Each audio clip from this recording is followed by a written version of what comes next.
Welcome back. I was just having the vision of so many people being together in our beautiful Dharma hall at Spirit Rock. And now we have this imagined, envisioned, magnificent Dharma hall in our hearts, even though we can't be together embodied in that way. We can still be together, connected somehow in the teachings, in mindfulness and compassion. We can be together somehow in our listening and our caring. So welcome back. Tonight, I'd like to talk about seeing the world with the eyes of wisdom, or maybe seeing the world with the heart of wisdom. The Buddhist texts begin in some verses with the phrase, "O nobly born, O you who are the sons and daughters of the awakened ones, of the Buddhas, remember who you really are." And this talk is a reminder of this for you.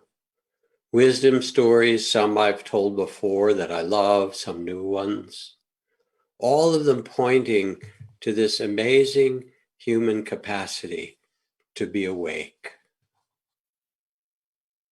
Wisdom with perspective, spaciousness, understanding, steadiness, responsiveness, tenderness, humor, ease.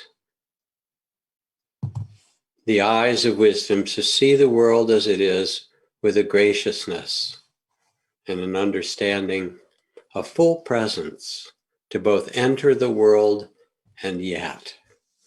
As Mary Oliver, the great poet, says, to live in this world you must do three things. Love what is mortal, hold it against your bones knowing your life depends on it, and when the time comes to let it go, to let it go. And in other lines she writes, for years and years I struggled just to love my life. And then the butterfly spoke, don't love your life too much, as she rose weightless in the wind. To love what is mortal and hold it against your bones, knowing your life depends on it, and then when the time comes to let it go, to let it go. And this is our dance, our human incarnation, to tend and love that which is ephemeral. Now, we all are living through what is so obviously a time of great challenges. The challenge of the pandemic, which has affected so many people, especially in the communities of poverty and communities of color and in countries that don't get the vaccine. I just had my vaccine. I was very honored to be able to receive one as someone who's 75 and older. And I also thought about all those people who need it and haven't been able to get it yet. And it's a time of upheaval in the world, as there has been in Burma and in Darfur again, not to speak of Washington, D.C. It's a time of the continuing selling of arms and the nuclear arms race, which continues to grow in some way. It's a time of continuing struggle to find racial justice and economic justice after centuries of racism. It's a time where we're all seeking to find health, even amidst the pandemic. I remember speaking with my mother, who died about 10 years ago, when we were going through another hard time. And she said, you know, Jackie, she said, she called me by my name when I was little. She said, I've lived through a lot. She said, my father came home from the trenches in World War I, and I lived through the Great Depression. I lived through World War II. We know how to do this, she said. We know how to go through hard times.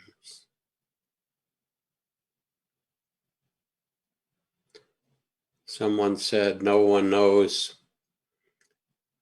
the age of humanity, but we're old enough to know better.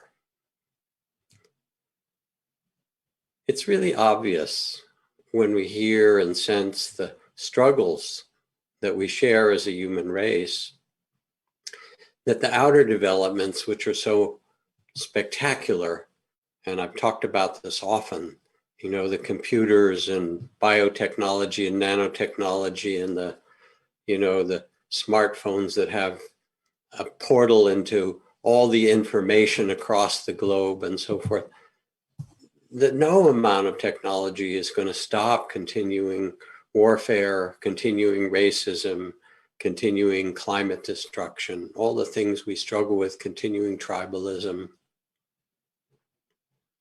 It's time for us as human beings to match the outer development that's so remarkable with the inner development of heart. But how do we do this? How do we hold all these struggles? What kind of perspective and wisdom allows us to open beyond our reactivity, beyond being caught in it? My teacher Ajahn Chah described an important moment when he'd been practicing in the jungles of Thailand and Laos for years, in caves and out with the tigers. These were the days when it really was still very much jungles, although much has been logged off and cut down by now, 50, 60, 70 years later.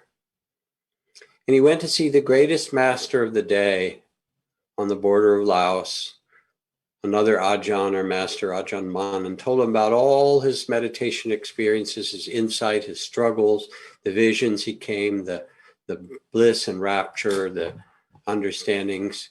And the meditation master shook his head and said, "You've missed the point, Cha. Those are just experiences." He said, "There's only one question. To whom do they happen? Who is it that's knowing?" He said, "Turn your attention from the images and the experiences and all that you've described back to the one who knows, to the awareness itself, as we did in our meditation." As if you're in a movie theater and there's the war movie and the romantic comedy and there's a documentary and all those things that bring life onto the screen with all their emotions. And then you turn your attention back and see the light projected onto the screen. In meditation, we can turn our attention from the experience back to become what Ajahn Chah called the one who knows. This is who you are, consciousness itself. And whether it's in Zen or Advaita or Dzogchen or all the great spiritual traditions of the East, and not just there, but the spiritual traditions of the world, point us back to the mystery of consciousness. And this isn't a small kind of, it's not something for a small group of people with some kind of esoteric understanding. We know this in our bones. Remember the poem from Juan Ramon Jimenez called Yo no soy yo. I am not I am this one walking beside me, whom I do not see, whom at times I manage to visit, and at other times I forget. The one who remains silent when I talk, the one who forgives sweet when I hate, the one who takes a walk when I am indoors, the one who will remain standing when I die.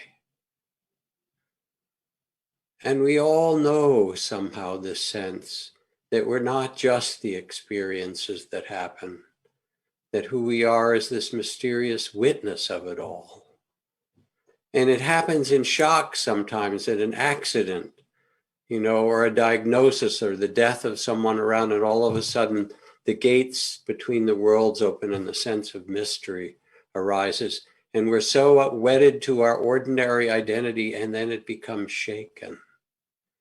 And we go, oh, who am I really?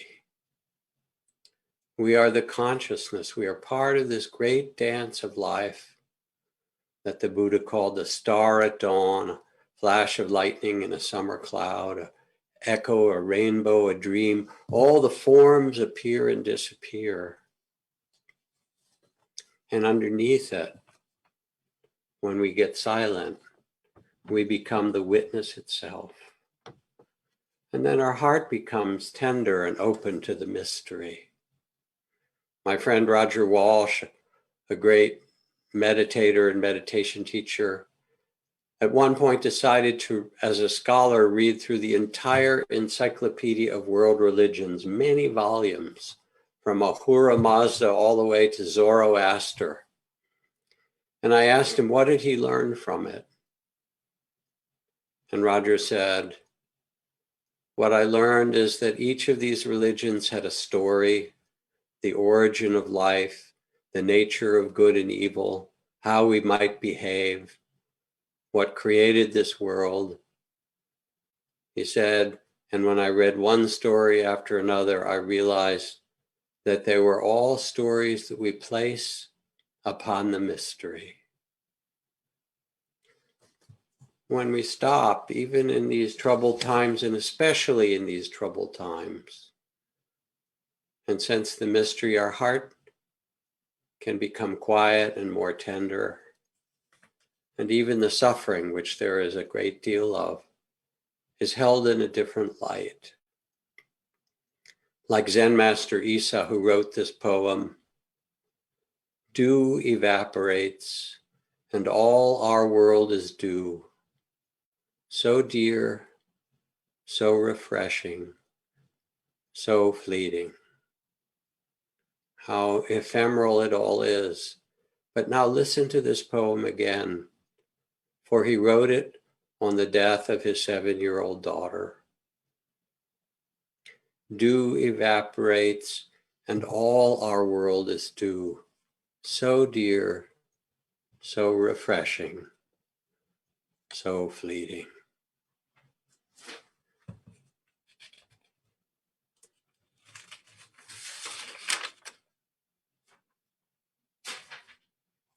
So we become the one who knows.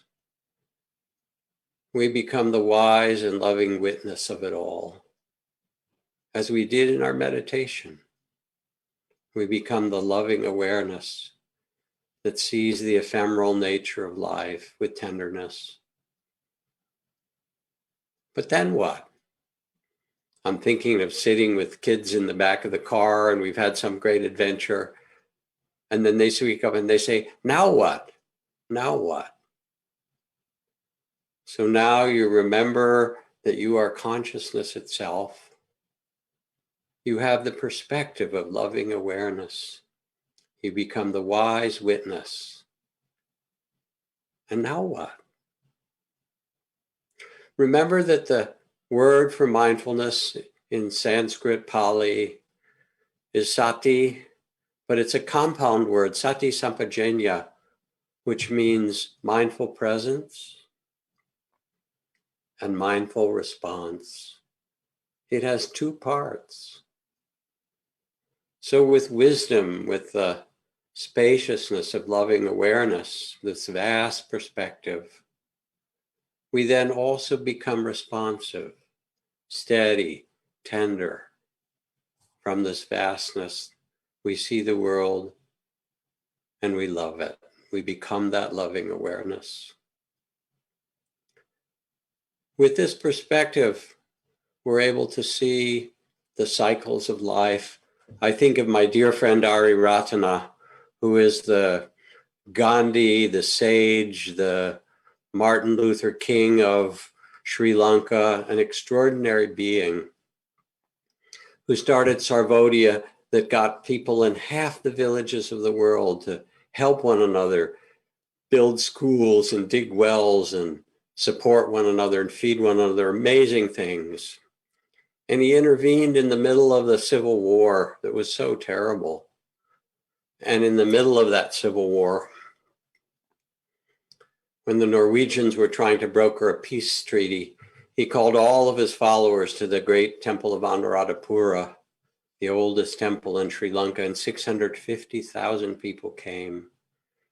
And he stood up and he said, it's taken us 500 years to get into this trouble of the Civil War, 500 years of conflict between the Buddhists and the Hindus and the Muslims, and 400 years of colonial oppression, and 200 years of the rich part of the island separate from the poor parts. So to end this, I offered the Sarvodaya 500-year peace plan. 10 years of a ceasefire, 20 years of rebuilding roads and schools, 50 years to learn each other's language and religion, 100 years of economic development so everyone is included, and then we have a council and see how we're doing, and we do it again and again, and after 500 years, we can make this the island of peace. And when I heard this, I could have wept. And I got to tell it to the Dalai Lama at one point when I was teaching at a time that he was also present, because I knew how much he carries for so long in the tragedy of Tibet. And this is the wisdom of an elder that's not worried about the next election cycle or having people in a focus group. However long it takes, if we've been in conflict this long, we head in the right direction, we open our hearts and we do what's necessary. This is the wisdom of the one who knows. The one who knows also sees with compassion the ones who forget. This from Anne Wilson Schaaf. She said, the best adjusted person in modern society is the person who's not dead and not alive, just numb, a zombie. When you're dead, you're not able to do any work for the society. But if you're fully alive, you're constantly saying no to many of the painful processes of the society, the racism, the polluted environment, the nuclear threat, the arms race, drinking unsafe water and eating carcinogenic foods. Thus, it's in the interest of modern consumer society to promote those things that take the edge off, that keep us busy with our fixes, keep us slightly numbed out and zombie-like. In this way, the whole of modern consumer society functions as an addict. And we see how the world around us can put us to sleep. Noam Chomsky again says, all over the place, from the popular culture to the propaganda system, there's constant pressure to make people feel that they are helpless, that the only role they can have is to ratify decisions and to continue to consume. But this is not who we really are, and the one who knows recognizes this and recognizes that a modern society can feed all of its children, that we can educate everyone in our culture, that a wealthy modern society can provide health care for all. The one who knows recognizes there is another possibility. The one who knows sees that life is short.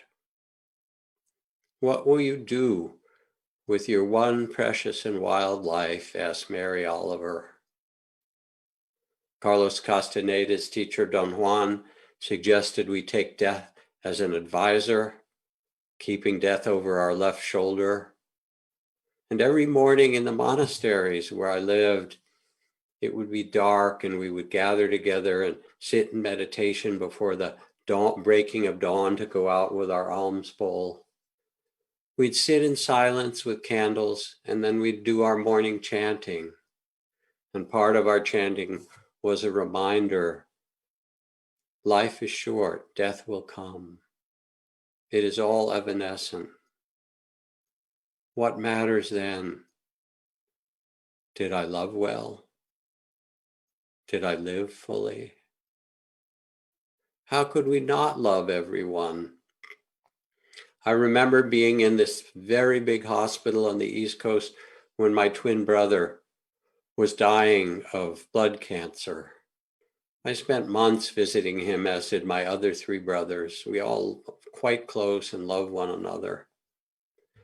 And in the cancer ward, where he was getting his chemotherapy and his multiple treatments, and others were there, all struggling. Periodically, throughout every hour, every 15 minutes or so maybe, there would be a tinkling of the bells over the sound system. And finally I asked the nurse, "What's that?" And she smiled and she said, "That's a new baby that was just born." Today, 375,000 bell tinkling new babies are born. How could we not love them? How could we not look at each one, whatever color, shape, form, whatever their eyes and their hair and their skin? They are human beings coming into this wild human incarnation. How could we not love them equally, every one of them?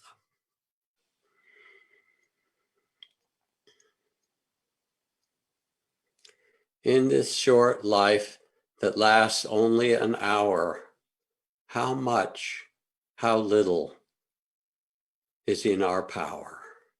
Emily Dickinson. If you had a few days left to live, who would you call?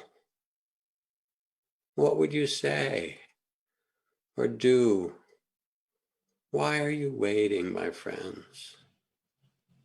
The one who knows recognizes that life is short. The one who knows sees human incarnation as a realm of paradox and rests in the vastness that is our true nature. Suffering like rain falls on the just and the unjust. And human incarnation, form itself coming out of emptiness, is duality. Form and emptiness, light and dark, gain and loss, birth and death, joy and sorrow, pleasure and pain, fame and shame, praise and blame, the worldly winds. They change, you know they do, praise and blame, joy and sorrow. In human incarnation, we have the ocean of tears and the unbearable beauty, and they cannot be separated and taken apart. As the great Russian dissident Alexander Solzhenitsyn and master writer, if only it were all so simple. If only there were evil people somewhere insidiously committing evil deeds, and it were only necessary to separate them from the rest of us and destroy them. But the line dividing good and evil cuts through the heart of every human being. And who among us is willing to destroy a piece of their own heart? This is the realm of paradox, joy and sorrow, praise and blame. And every breath, the Jain monks wear a little mask now that everybody in America is invited to wear, so that they don't kill any little bugs with their breath. But that's only the ones you can see. There are 1 trillion little bugs that live in your gut, in your digestive tract, 1 trillion of them. There are 2 billion bacteria on your skin. In 1 cup of soil, in 1 spoon of soil, there's more life, protozoa and algae and fungus and millions of bacteria than on whole planets in our solar system. This is the realm of birth and death, of existence and non-existence, of gain and loss, of beginnings and endings. The one who knows sees this paradox and relaxes. As Zen Master Suzuki said to his students, "You're perfect just the way you are," which was great news to them. You're perfect just as you are. And there's still room for improvement. he went on. This is us. There's beauty, perfection, and room for improvement. The one who knows sees how much we need each other. You know this, and this grows with the practice of compassion that we have.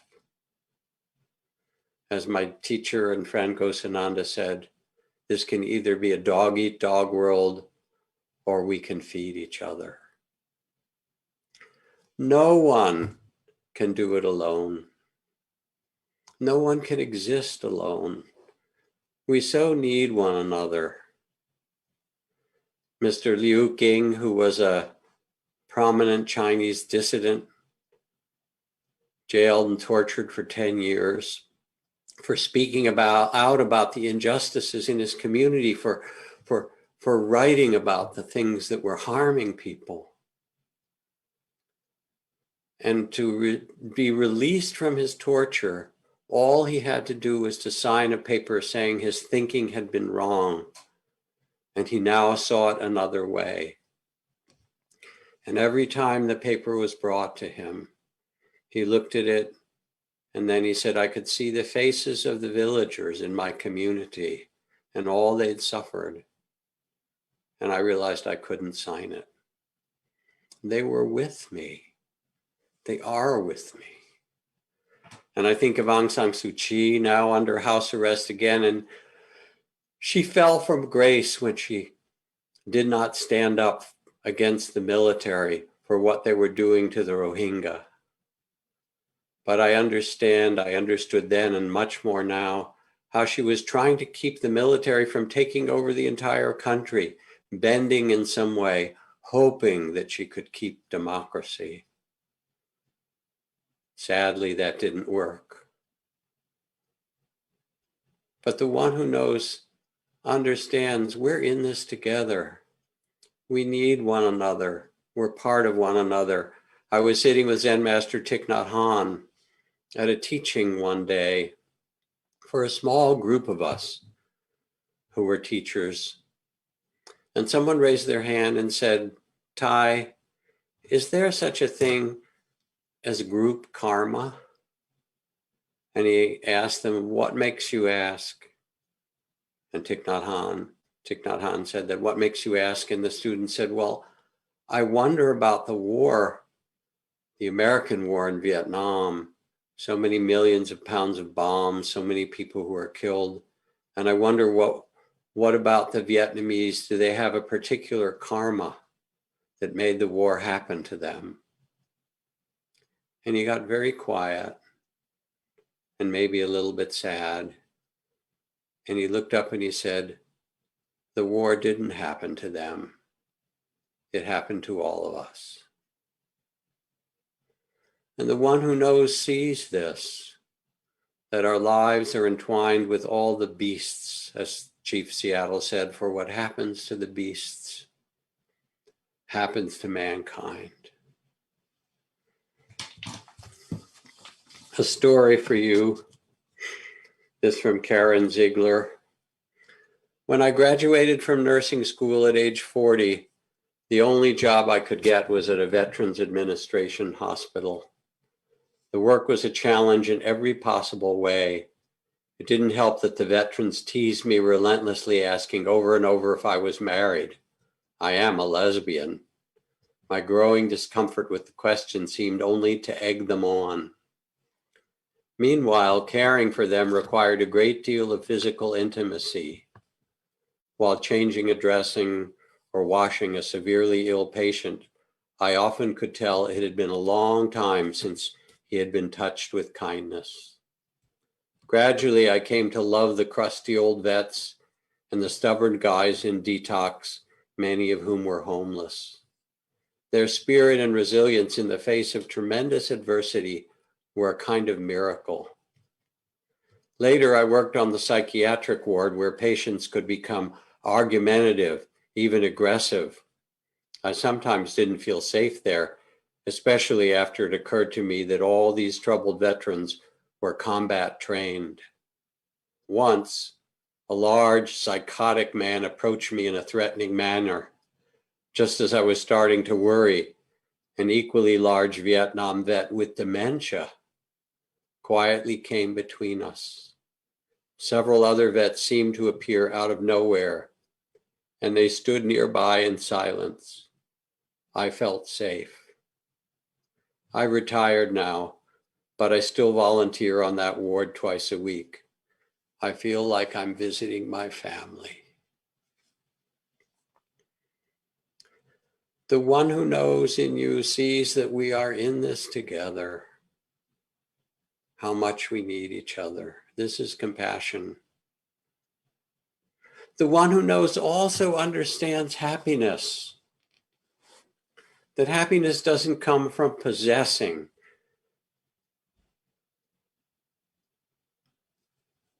We can't possess, but we can love.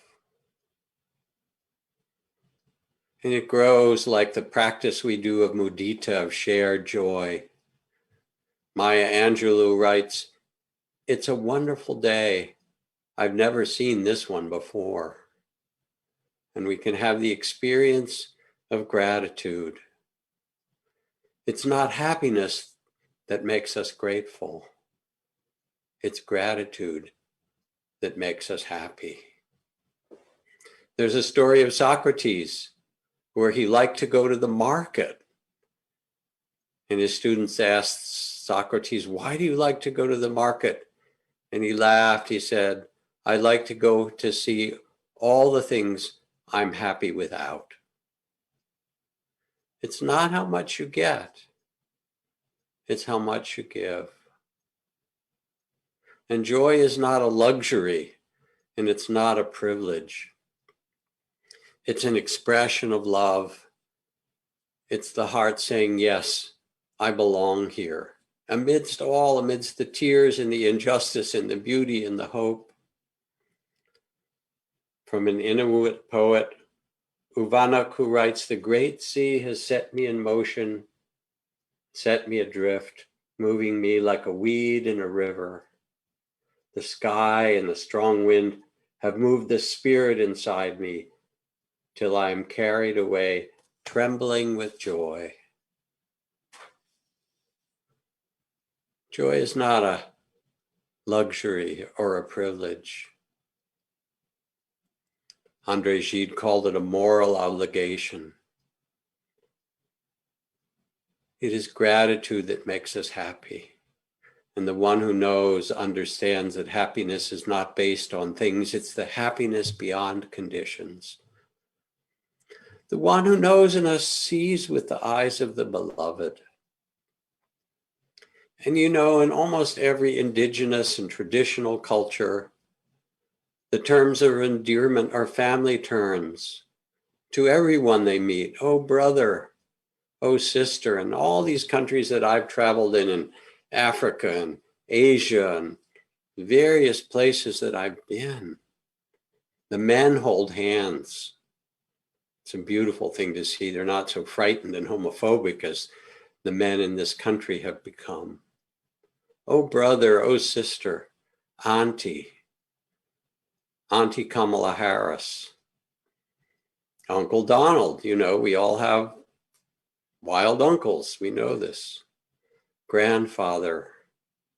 We see one another in this way as part of our family. And I remember the story of some peacemakers, anti-nuclear peacemakers, who had been doing some large actions and demonstrations in England during a period when there was a buildup of nuclear weapons and nuclear missiles. And finally, after many demonstrations and pleas, they got to meet with the commanding general of not just the British nuclear forces, but of the NATO nuclear forces.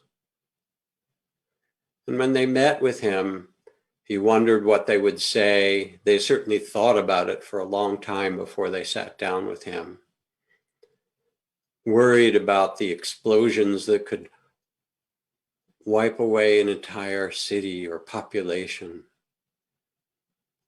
And when they sat down with him, they said, "It must feel difficult, it must feel like a great weight to have to carry responsibility for all these nuclear weapons. And they said it with real care and compassion. Imagine having that responsibility. And because they could feel into his responsibility and his weight in his heart, they could see with the eyes of the beloved. He responded and he said, yes, it's a terrible weight. And they began a genuine conversation. What can we do that makes a difference? To see with the eyes of the beloved brings both equanimity or peace and love. The one who knows is an embodiment, as I've gone on, of the practices of compassion, of mudita and joy, and of equanimity itself. Zen Master Rinzai says, followers of the way, you who are here listening to the Dharma, when you awaken, you become a person who enters fire without being burned, goes into water without being drowned, and plays about in the three deepest hells as if in a fairground, entering the world of hungry ghosts and dumb animals without being molested by them. Why is this so? Because there's nothing such a person dislikes. Even if you love the sacred and dislike the worldly conflicts, you will go on floating and sinking in the ocean of birth and death. The fears, confusion arise depending on the heart. If the heart is open and quieted, why need you fear anything in the world? Do not tire yourselves making up discriminations of higher or lower, of good and bad. And quite naturally of itself, you will live into the way. This is the radical hospitality of the one who knows, not rushing around, but stopping to look in the eyes of another, resting in vastness, inner stillness, deep listening. There's a kind of intuition that comes, when we quiet ourselves. Like Gandhi taking a day a week in silence in the middle of all the activities and all the demonstrations and all the marches and all the ways of trying to end the British colonization of India. Every week he would take a day in silence to listen to his intuition. I think of Ruth Dennison, my colleague and teacher, who had a ticket on one of the 9/11 planes and was headed to the airport, and her intuition said, this is not the plane you should be on. If we listen with the eyes of the beloved, if we open our hearts, if we trust our intuition, something beautiful can come of it.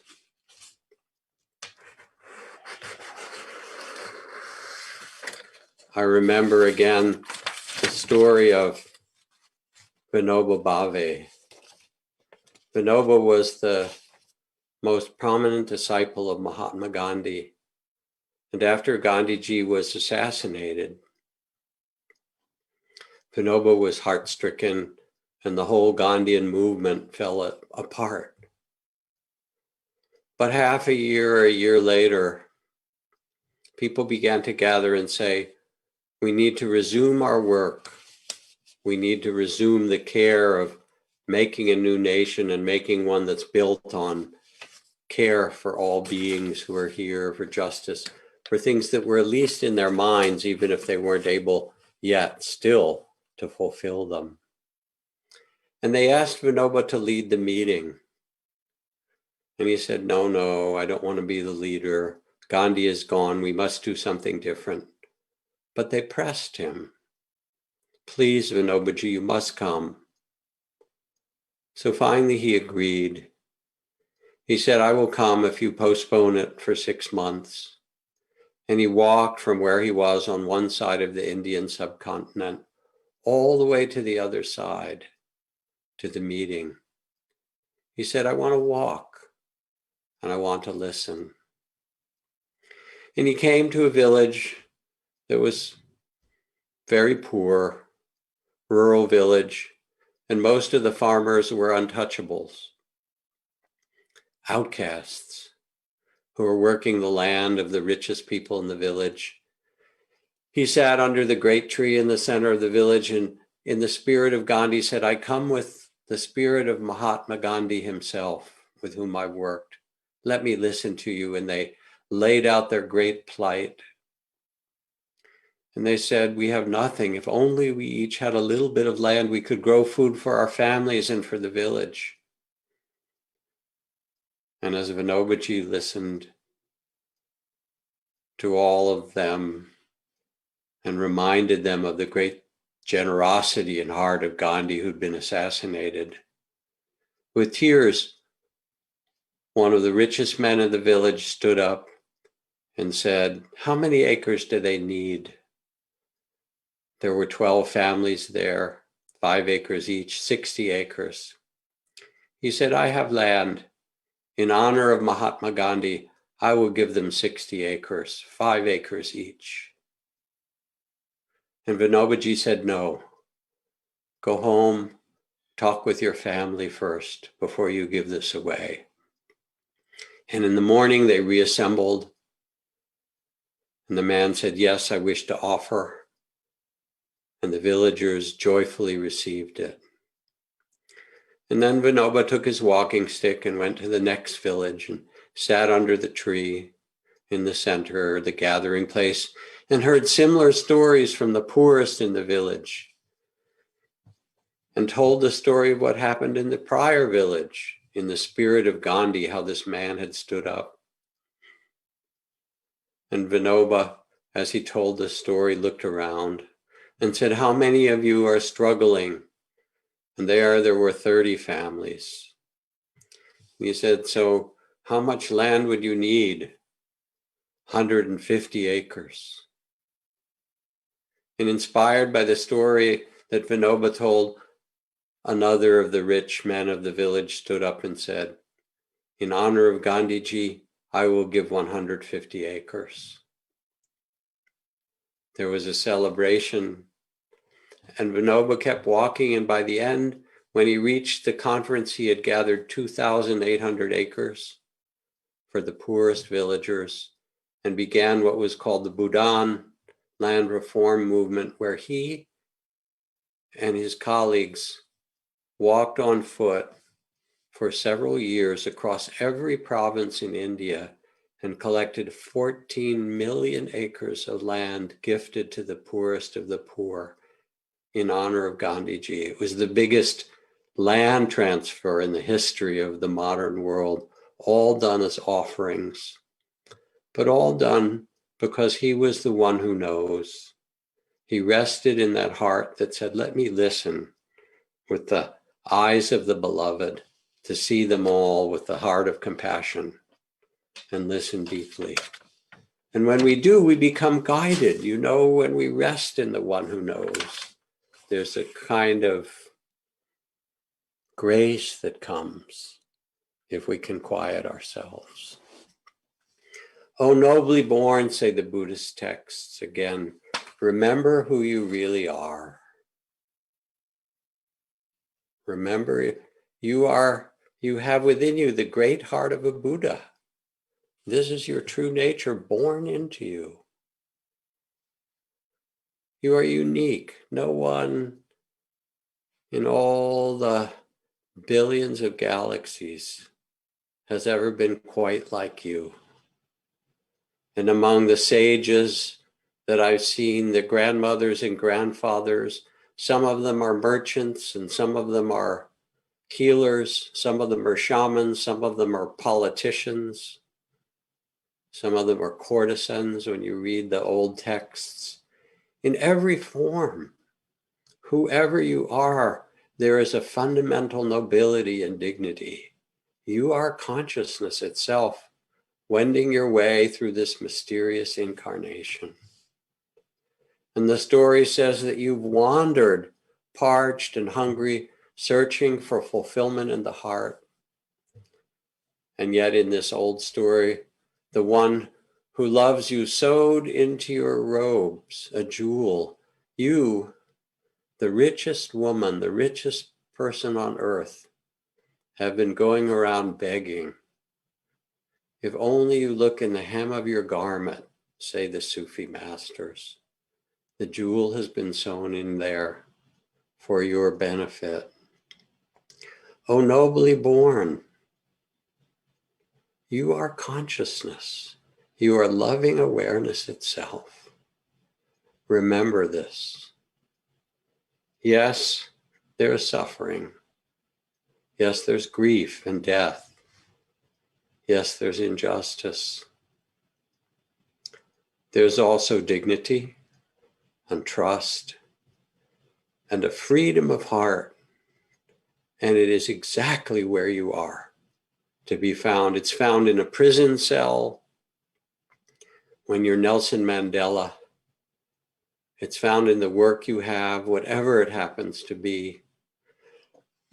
And I remember a friend of mine asking this great Indian guru about grace. He was sitting at the ashram of this great Indian guru who was talking on and on about grace. And he said to the guru, I don't feel grace. What is this grace? What is this grace you're talking about? And the guru got quiet and looked at him with great loving eyes and said, you who could have an airplane ticket to fly to India, you who are studying and listening to the teachings of thousands of years to open your heart, you who have education, you who have the blessing of a human body. He said, you are asking about grace? You are neck deep in grace. You are neck deep in grace. Take a pause, a breath. Your birthright is that which cannot be broken, unshaken. Your birthright is dignity, compassion, and freedom of heart. It is here where you are. Zen Master Suzuki Roshi again says, when you realize the fact that everything changes and find your composure in it, there you find yourself in nirvana. The abode of peace, the indestructible, the timeless.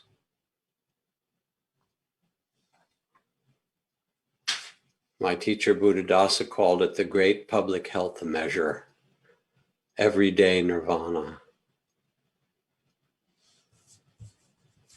Take the time to meditate.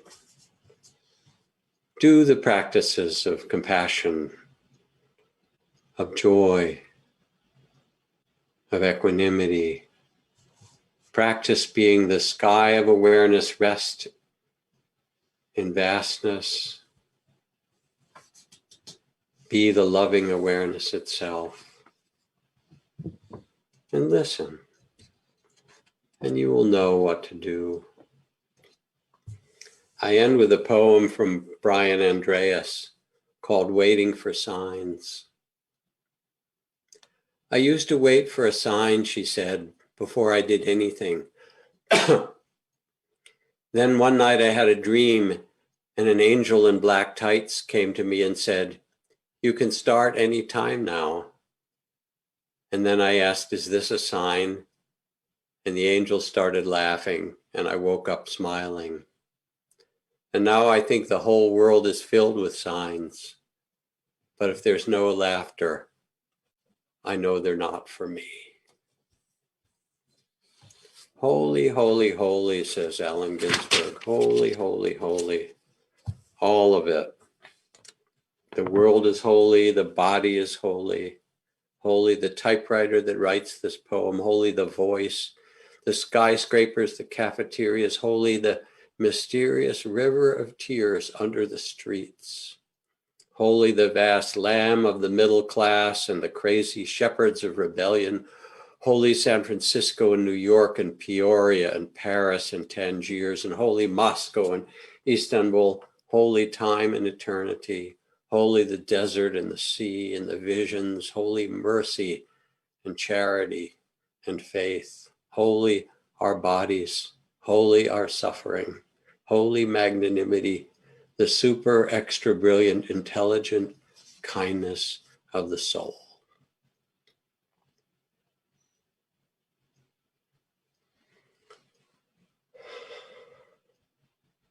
Take a breath.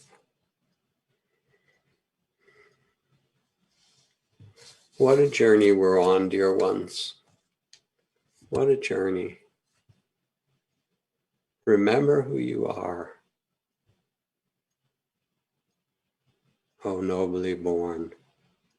You are loving awareness, born into this body. And even though you may forget, in but a moment, you can come back. You can remember.